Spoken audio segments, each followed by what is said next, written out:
Here's your 3-step playbook to onboarding digital labor into your organization. First up, you're going to define the role and the motivation behind it.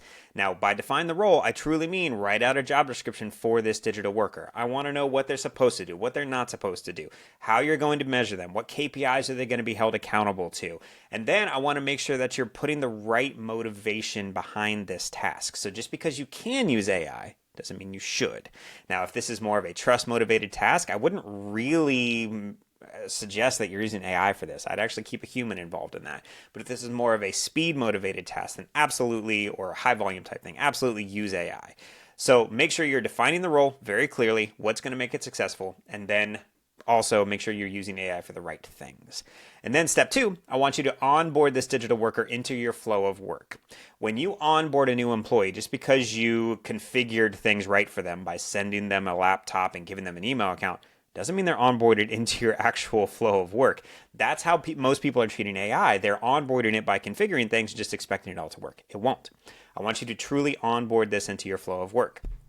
Our sales agent that we use, that worked on very, very low level leads until we were confident in the output. Our people ops agent that we use inside of Slack, that only worked with a very small pilot group until we were confident with the output that it was giving, and then we start rolling it out. But we onboarded this into the flow of work. Our SDR, or outreach agent, actually had its own email account. Our internal people ops agent, it has a Slack account. It's actually in the flow of where you're doing work. This can't be a tool that your employees have to go somewhere to then use. It has to be in their flow of work. And then for step 3, this is the fun part. You're going to coach this and scale it out. Now, when I say coach, this is just like a standard employee. You're going to be meeting with this, doing performance reviews. You're going to be, at least in our organization, our agent ops team actually meets with these agents. It reviews all their work once a week. It makes sure that it's sending out the right tone, the right format, the right content, that it's saying the right things at the right time. It's weekly performance reviews. And then our agent ops team actually goes in and tweaks the prompts and tweaks the back end of things to make sure that this is actually working the way that we intend it to do.